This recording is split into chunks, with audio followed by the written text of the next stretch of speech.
ఉన్న బంగారాన్ని విడిపించి ఆ రోజు ఆన్లైన్ రేటుకే మేము కొంటాం. Sharma gold company. Hi, welcome to our channel. ఈరోజు మనతో పాటు ఉన్నారు బ్రహ్మశ్రీ అన్నవరపు తిరుపతిమూర్తి అవధాని గారు, భారతీ శంకర పీఠం వ్యవస్థాపకులు. నమస్కారం గురువు గారు.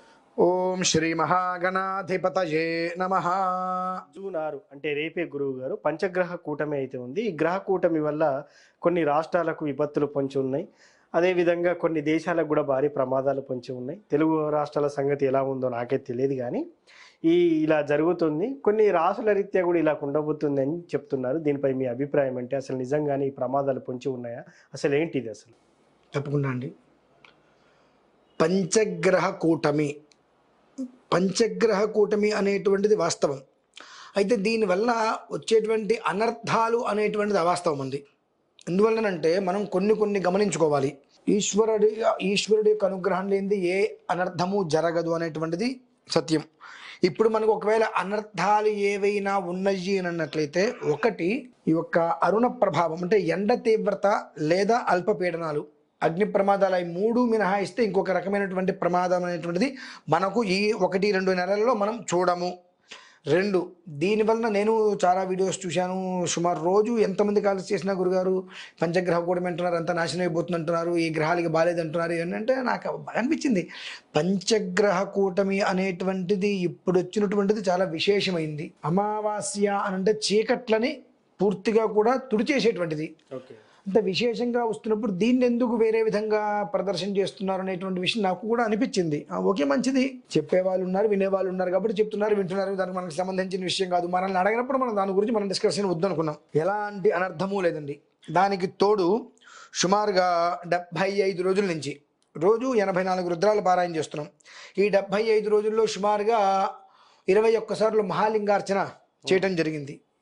ఇంత ఈశ్వరారాధన చేసిన తర్వాత మనకు ఈ పంచగ్రహ కూటమి నుంచి శుభం తప్ప అశుభం అనేటువంటిది లేదండి. ఎండ ప్రభావం చూస్తాం, ఆకస్మికంగా వర్షాలు చూస్తాము, ఈ యొక్క సముద్రంలో అల్పపీడనాలు చూస్తాం, చిన్న అగ్ని ప్రమాదాలు చూస్తాం. అంతకుమించి ఏవో భారీగా నష్టాలు వస్తాయి, అనర్థాలు వస్తాయి అనేటువంటిది ఇప్పుడైతే లేవు. మన ఇతపూర్వం కూడా చెప్పుకున్నాం, కొన్ని రకాల ప్రమాదాలు ఉన్నాయి. చాలా మితిమీరిన ఘోరాలు మనం చూస్తాము. దాని నుంచి మనల్ని మనం కాపాడుకోవాలంటే భగవద్ ఆరాధన చేసుకోండి అన్నాం. సుమారుగా నేను రోజు వినేటువంటిది 16,000 మంది రోజు రుద్రాన్ని వింటున్నారండి. ఎంతమంది? 16,000 మంది రోజు రుద్రాన్ని వింటున్నారు. అంతమంది రోజు పంచాక్షరి నామస్మరణ చేస్తున్నారు. ప్రతి మనిషి 15 నిమిషాలు కూర్చుంటున్నారు, ఒక 1100 సార్లు చేస్తున్నారు. ఈ 1100 సార్లు ప్రతి మనిషి రోజు చేస్తున్నారంటే 16,000 సార్లు ఒక రోజుకి 16,000 మంది 1100 సార్లు చేస్తున్నారంటే ఏ స్థాయిలో పంచాక్షరి మంత్రం జరుగుతుంది? అంత ఈశ్వరుని సంతృప్తి జరిగిన తర్వాత అనర్థాలు జరగవండి. దీని గురించి రోజు కొన్ని వందల కలిసి మనం వింటున్నాం. ఎలా అంటే భయము అవసరం లేదు. దీనివల్ల ఏదో మిద్ది విరిగి మీద పడుతుంది, ప్రమాదాలు వస్తాయనే మాట పచ్చి అబద్ధము. ఎక్కడ ఏది రాదు. ఈ ఒక్క పంచగ్రహ కూటమి నుంచి కొంతమంది జీవితాలు మాత్రము చిగురిస్తాయి. కొంతమంది జీవితాలు చక్కగా చిగురిస్తాయి. వాళ్ళు దాన్ని జాగ్రత్తగా కాపాడుకోగలిగారా మంచి పొజిషన్కి అయితే వెళ్తారు. ఇది ప్రతి ఒక్క మనిషికి కూడా వృద్ధిని తీసుకొచ్చేది తప్ప ఇబ్బందిని అయితే తీసుకొచ్చేటువంటిది కాదు. కర్మ విపత్తులు కొన్ని ఉంటాయి, ప్రకృతి వైపర్యాలు. ఆ ప్రకృతి వైపర్యాలు అనేటువంటిది తప్పవు. పెద్దగా వచ్చేటువంటివి సగంగా వచ్చిపోతుంటాయి. ఈ 3 ఇందాక మనం చెప్పుకున్న 3 విధానాలుగా, అంతే తప్ప అంతకుమించి ఏదో జరుగుతుంది, అనర్థాలు జరుగుతాయి అనేటువంటి మాట గురించి మనం అనవసరంగా ఆలోచించడం అనేటువంటిది అనవసరమే. దానికి సమయం వృధా. కాకపోతే ఇప్పుడు నేను ఎందుకు ఈ విషయం చెప్పవలసి వచ్చింది అంటే, అడగకపోతే చెప్పేవాడిని కాదు. చాలామంది భయపడుతున్నారు.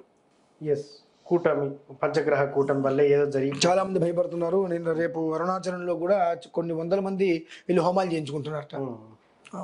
హోమం చేయించుకోవడం వల్ల వచ్చే నష్టం లేదు, కానీ ఒక భయంతో మీరు ఏదైనా చేయించుకుంటే ఉపయోగం లేదు. ఏదైనా భక్తి శ్రద్ధతో చేయించుకోవాలంటారు. నాకు ఇష్టమైంది భగవంతుడిని నేను ఆరాధన చేసుకుంటారు, చేసుకోండి. అమ్మో ఈ పంచగ్రహ కూటమి ఉంది, చేసుకోకపోతే నాకు ఏదైనా ఇబ్బంది కలుగుతుంది అని మీరు చేసుకుంటే దానివల్ల ఉపయోగం లేదు. ఎందుకంటే అక్కడ భక్తి లేదు, ప్రేమ లేదు, భయమే ఉంది. అది భయం అనేటువంటిది నిజంగానే భయం అవుతుంది. కాబట్టి దాని గురించి ఎవరు కూడా అనవసరంగా ఆలోచించి ఏదో జరుగుతుంది అనేటువంటిది ఆలోచించక అవసరం లేదు. ఎండ ప్రభావము, వర్ష ప్రభావము, అల్పపీడనాల రీత్యా అగ్ని ప్రమాదాలు ఇవి మినహాయిస్తే అంతకు మించి జరిగేటువంటిది విశేషంగా అయితే కనుక ఏమీ లేదు. ఇవి మామూలుగానే జరిగేటువంటివి. ఇవి మరి ఈ రాసులకి కూటమికి గ్రహాల కలయికకి ఏమైనా సంబంధం ఉందా? ఎలాంటి సంబంధం 12 రాసుల్లో 4 రాసులకి రాజయోగం, మిగతా రాసుల వారికి గడ్డు కాలం, ఏంటి అసలు ఇది?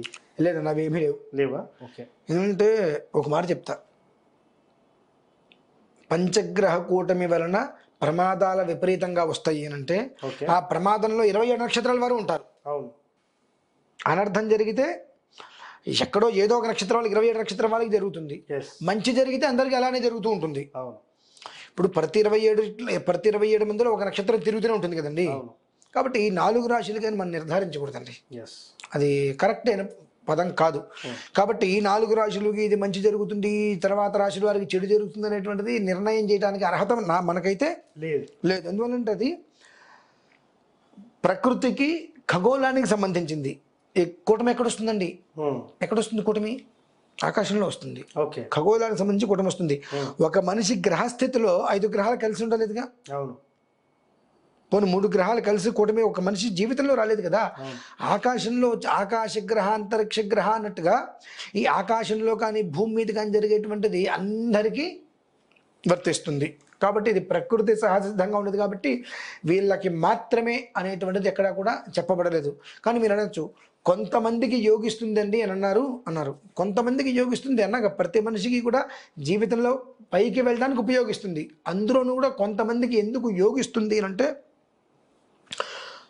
ప్రతి క్షణము కూడా భగవదారాధనలో కొంతమంది ఉంటారు. భయం అనేటువంటిది కాకుండా భక్తితో ప్రేమతో, ఆ ప్రేమ భక్తి ఉన్న వాళ్ళకి భగవంతుడిని కాస్త ముందుకు తీసుకెళ్తూ ఉంటాడు. అవి లేని వాళ్ళు ఏంటంటే నేను ఇంతే అనుకున్న వాళ్ళు అలానే జాగ్రత్తగా వస్తూ ఉంటారు. అంతే తప్ప దీనివల్ల ఎలాంటి అనర్థము లేదు. దీని గురించి భయపడి ఏదో అవుతుందని చెప్పి ఏదో చేసుకోవాల్సిన అవసరం అంతకన్నా లేదు. అది ఖచ్చితంగా అయితే నేను చెప్పాను. ఫైనల్ గానైతే మీరు ఇందాక 2 మంత్రాలు అయితే చెప్పారు, ఉదయం లేవగానే పంచాక్షరి ఒకటి, ఇంకోటి ఏంటి సార్ అది? అది రుద్రం అండి. మనం ఎట్లాగో మనం చేసేటువంటిది రుద్రం అనేటువంటిది మనం చేస్తున్నాం. పంచాక్షరీ నామం అనేటువంటిది ఏదైతే ఉందో అదే సమస్త భూమండలాన్ని కాపాడుతుంది. అందులో ఎలాంటి సందేహము లేదు. 16,000 మంది రోజు 1100 సార్లు 1100 సార్లు పావు గంట సమయం తీసుకొని 16,000 మంది ప్రతిరోజు చేస్తున్నారు అంటే దాని యొక్క ప్రభావం అనేటువంటిది ఏ స్థాయిలో ఉంటుందో ఆ అంత గొప్ప శక్తి అనేటువంటిది ఉపద్రవాల్ని నిర్మూలించదా. కాబట్టి ఏం భయపడక్కర్లా. సో ఫైనల్లీ సార్, పంచగ్రహ కూటమి వల్ల నష్టమేం లేదు, అంత మంచి జరుగుతుంది. చాలా చక్కగా చెప్పారు. భయాందోళన లేకుండా, భయాందోళన పడకుండా ఉండడానికి కూడా మంచి మెసేజ్ ఇచ్చారు సార్. Thank you. సో చూశారు కదా, పంచగ్రహ కూటమి పెద్ద ఎఫెక్ట్ ఏం కాదు, అంత సింపుల్గానే ఉంటుందని గురువుగారి మాటల్లో విన్నాం. ఇది వాటి కార్యక్రమం. మరో కార్యక్రమంలో మళ్ళీ కలుద్దాం. Thank you. నేను మీ ముఖేష్, సైనింగ్ అప్.